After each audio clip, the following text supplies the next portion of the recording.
going to pass on to Bella, who will tell you more about today. Thank you so much. And really, it gives me great pleasure to have a whole revival of Bharatiya UK in UK, because our earlier trustee, Nurjahan Danani, who was absolutely passionate about education, worked with the local education authorities, worked with children with special needs, and different kinds of challenges or functionings. She was just so passionate, and she died very tragically about 3 years ago. And out of the blue, we thought our charity had sort of gone under and so on.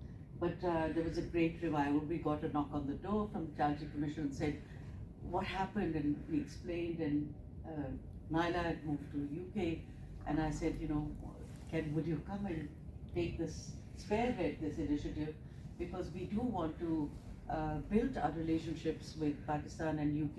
The diaspora has been very active in supporting what ITA has been doing in Pakistan. And as part of our 25-year celebrations, we had our first lot of celebrations at the Pakistan High Commission. We were very, very honored that that they consider education as the best, and learning and research as the best way for diplomacy, which I believe it is. So the Pakistan High Commission graced us with their space, and that was our event on the 12th, the Learning Fiesta, where we were looking at both research and learning solutions. And we also found a great platform to honor a wonderful scholar who went away too young, Dr. Arif Naveed, and the University of Cambridge launched their Arif Naveed Prize from the University of Cambridge for a Pakistani scholar who left us at age 42. His wife and his daughter, who was born after he passed away, were also there. So we felt even more graced by that possibility. I'm conscious of the time, so we have to leave this room by 2 o'clock. No, but Yes. speak your heart out. And my love. 2 hours. Yeah, thank you. Assalamu alaikum. Good afternoon, everyone. Thank you so much for coming here, taking the time out on a busy work day. Before I begin speaking about the book, I would like to take a moment to honor the incredible Bela Raza Jamil, a true legend, an inspiration to us all. And I genuinely believe that I must have done something good in life to be guided to her by the universe. Thank you so much, Bela, for everything. I also feel extremely honored to be sharing this space with two very intelligent ladies who are sitting right next to me, and I can feel the energy of knowledge resonating from them. I hope it's contagious. The book, the journey started when I joined the Fortescue School, the infamous Fortescue School, and as you know that I'm a special education needs teacher, and when I joined the school, Louise is my mentor. She is an ex-colleague, and she very selfishly decided to retire. I haven't forgiven her for he left the school there. It doesn't count. So yeah, I was introduced to a program called So Safe, and So Safe is a visual-based program that teaches children with learning difficulties about social and sexual safety. And Fortescue School, where I work, is an SLD school. And if you're not familiar with the term, SLD stands for severe learning difficulties. And the severe in SLD does not do justice to the severity or complexity of the needs of our students. They're severely autistic. Most of them are non-verbal. Extreme behaviors. I'm not in a behavior class anymore, but we used to come home with bruises and bites and all sorts. And My current class is PMLD, which is profound and multiple learning difficulties. And these children are wheelchair bound and with terminal conditions and with a very short lifespan. We have been to, we've attended multiple funerals of our students as well. So just to tell you about the severity of their needs. And because of their conditions, these children are so vulnerable. They are dependent on others for their needs, especially their personal care. And therefore, there is this program called So Safe that is compulsory. Like we teach other core subjects in mainstream school, like maths and literacy. So Safe is compulsory in our school. And so when I was told that I have to teach So Safe to my students, and there's a special way of teaching it, I was like, no problem, I can do that. And Louise very kindly introduced me to So Safe, and she went in her cupboard and brought out this big board of symbols of all the private body parts. And she started explaining to me about these body parts, and she was using the actual anatomical terms for every single private body part. And I remember my face turning into a beetroot. I was so embarrassed. I didn't know where to look because that board was right shoved in my face. And Louise was very passionately explaining to me about every single private body part. And she was going on and on and on about So Safe. And I was in my head thinking, what kind of perverted school I've come from. Mind you, I come from a very conservative Pakistani family. We don't talk about. Was that day one? No, I think it was later. I can't remember that. It was quite traumatizing. And I was because we don't talk about private body parts. We don't. Yeah, there was never a need to talk about private body parts. So it was quite traumatizing, and obviously I had so many questions by the end of it. So, so my first question was that why are we corrupting these innocent minds by all this information? Why does it have to be so direct? Why are we showing them the symbols of body parts? And why can't we just use some cute little nicknames for these body parts? Why do we have to use the actual terminology? And Kirsty was with DSL at that time. They very patiently listened to me, and then they explained to me that why we have to do that. So children cannot read between the lines. The message has to be clear because we are creating awareness. The message has to be black and white. It has to be simple. It has to be direct. And our children are, like I said, they can't read between the lines. Our students are cognitively challenged. So it has to be very, very simple for them, and we need to keep repeating the message. So when they join us at age 2, we start teaching them about So Safe till the day they leave us at age of 19. And that was a light bulb moment for me. And that completely changed my way of thinking. And with this new knowledge, I felt quite excited. So when I went home, I did think about it, that no one told me about body safety, good touch or bad touch when I was young. And I was just curious. I wanted to see what we are doing now, and especially in Pakistan. How are we educating our children in Pakistan? So I just wanted to look for some resources of books or things. And so I started doing my research. It was a very simple one. There are some PhDs here, so it was just a simple Google search. So I put all the keywords in the search bar, looking for some resources of books, and I couldn't find anything useful on the first page of Google. And then I did the unthinkable. I clicked on the second page of Google. You know what they say about the second page of Google. It's the best place to hide a dead body. I found some dead bodies there, but nothing. Still nothing. No resources, nothing. Maybe my research was weak, but it shouldn't have taken me this long to find resources. It should really be easily available, accessible to all. And I felt quite sad that I did manage to find a book, and I want to give the credit to the young man who has written this book, Mera Jism Meri Marzi. Mera Jism Meri Marzi, I think that's what it's called. And he's a survivor, and a very brave step from him. And the only problem with that book was that it wasn't culturally sensitive. It was too direct. Maybe that's why I never heard of that book.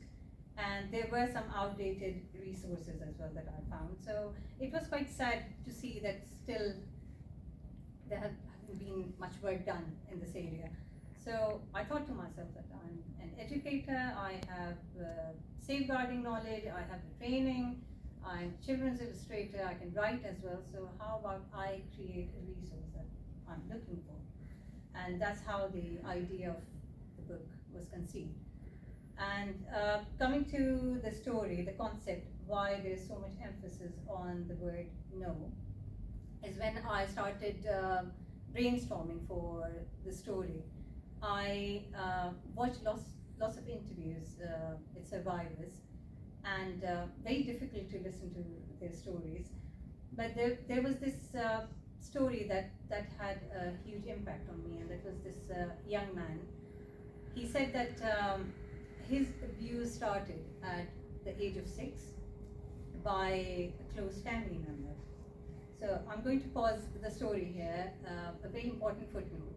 When we teach children about body safety, we put lots of emphasis on strangers.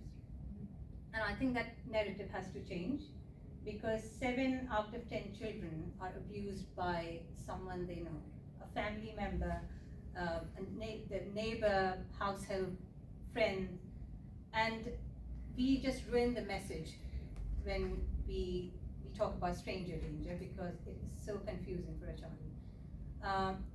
Back to the story. So the young man, the abuse started at the age of 6, and it lasted for more than a decade. And he says in his interview that one afternoon he built up all the courage he had and clenched his fist and shouted no as loud as he could. And he said that was the end of my abuse. So for 11 years, this young boy, he went through this abuse, and that one afternoon where he built up the courage to say no, it stopped. And he said that I wish I had the strength earlier, I could have saved myself sooner. And that really stayed with me, that this message. I know it's not as simple as that, but just to teach them, thank you, Pastor. If we can give that power to our children, teach them how to say no, when to say no, it will give them the power to protect themselves, because we are not always there to keep them safe. And so this is the idea about no. And and another thing was, I didn't want to scare the children. I wanted them to feel empowered by the end of the story, rather than feeling scared.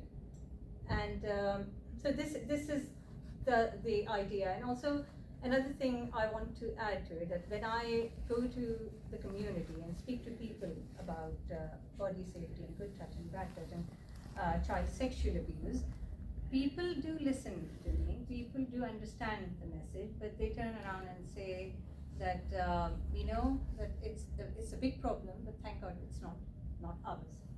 And this is the problem. The first rule of safeguarding is never assume that it can never happen here, because it can happen anywhere. So this is the whole vision behind this book, and the reason why I wanted the English version as well, because there is a big Pakistani community, actually Southeast Asian community, living in the UK, and they all follow their traditions and cultures. The children, they don't understand their languages, so they need something that is culturally sensitive and culturally relatable to them to understand the message. And the reason why I didn't make my first version of this book bilingual, because I wanted it to be in Urdu, solely in Urdu, because in a picture book, the text is like an image. And it is, when you look at Urdu, you can relate to it. And you can see it as your problem. The moment you see the text in English, you're like, oh, that's not our problem, we don't have to worry about it. I hope I can explain. It's like when we look at Quran, half of us cannot understand Arabic, but instantly, or Arabic written anywhere, instantly it works as an image and we instantly relate it to religion. And it's the same with the Urdu version of this book was so important, not bilingual, so that people can relate to that problem and try to understand, because that will be the first step to accept that this is a problem and we will then start working on solution. So that is the idea behind Shout It would be nice It if Loud you Now. can read anything from the book. Oh, okay, Yeah. that was good. And that book was called Mera Jism Mera Hai. My body is Exactly. I mine. couldn't remember It's the mine. name properly. Yes, Mera Jism Mera, Mera. Mera Jism Mera Hai. Mera Jism Meri Marzi is a great slogan of women. Yes, it is. Mera As a Jism Mera. women's My movement. body is mine. Yes. Yeah. And the Me Too movement, yes. But it was wonderful that Absolutely. that he Yes. took that step, and I think it was the first book ever in Yes. Urdu. But because the message was And there were many little books like Good Touch, Bad Touch by Sahil and others, but not quite, as impactful as this one. yeah, and like I said, that it should be more visible. They should make them more easily available to the public. So last time I opened the book in one of the launches in Pakistan and read one of the most awkward page from the book. So I'll be very careful this time choosing the page. We did have a flip book somewhere, we could share it later.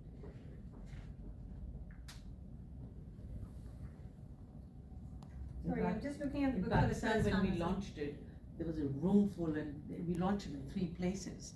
And in those 3 cities, people would just come and say no. The whole hall would do. Yeah, Lots of especially people. in Lahore, there were children Yes. there as well. Right, so this is the page I'm going to read. If someone's touch doesn't feel right, you should firmly tell them to stop, and don't forget to report that person to your good grown-ups. There's a concept that the book talks about is good grown-ups, because not all grown-ups are trustworthy.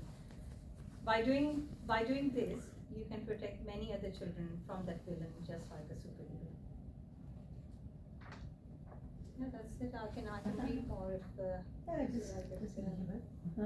With teasers. Yeah, it's just the ones where you have to shout no. I will need. We I can all will shout need no. some. Yeah, Yeah, we're so ready we're to up, shout. yeah. no. Yeah. Okay, which You one? want to Let cue me us in. find a good one. Okay, let's do this one. Okay, so this is Lala, the character. He's talking to his little sister Chutki, and it says, "Okay, tell me, if someone asks you to do something that doesn't feel right while you're alone and tells you to keep it a secret just between the two of you, what would you say?" Chutki goes, No. No. She says quietly, Quite No. "Ah, not like that. Say it loud." No. Yeah. Just try to make it interactive, and no is if you read the book, there is this repetition as well, just so that and just ending on a lighter note where Chutki learns to say no in the end. So yeah, that's basically the whole idea behind the book. And just once again want to say thank you to all of you for listening to me so patiently and being here today. Thank you to the family and friends.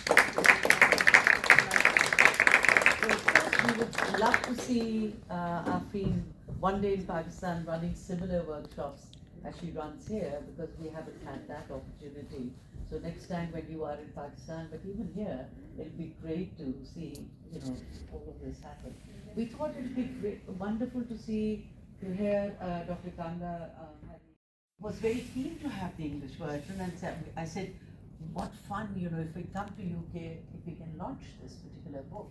And I was sharing with Afreen that just now I'm getting videos from Pakistan where children are camping on different sites during floods, and our teams are reading out this book to them in their local languages such as Saraiki or Punjabi, even though the book came out in Urdu earlier. And I want to share with you that this book has been cleared and is part of the National Curriculum Council's supplementary readers, which are on their website. And Afreen very generously allowed us to, this book should be an open source book, because it was requested by the National Commission on the Rights of the Child and the chair, why can't you make this open source so that many people who are working in the area of child rights and child and safeguarding can use it, and they don't have to wait to buy it and to spend money. Let this be a public good. Thank you, Afreen, for doing that. And here we are with your book in English. And as someone said, this is so universal, but it's just been a great, can we move to and to see Afreen Rubbani, who's a special education needs teacher, and she's the author and the illustrator. And the idea was for her to empower young minds. I will let Afreen speak about it because she speaks with such passion, but I think the questions we are raising to you are, what was your inspiration and what are your aspirations in this book, and what's going to happen next? And I was asked a question by someone in FCDO day before yesterday, that what can we do with a book like this to make it so applicable to so many contexts. So think about that so that it can be seen as part of the movement on foundational learning. But remember, foundational learning is not just about literacy and numeracy, but also about social emotional learning and safeguarding. And so we would have Afreen Rubbani talk about this first, and this will be then followed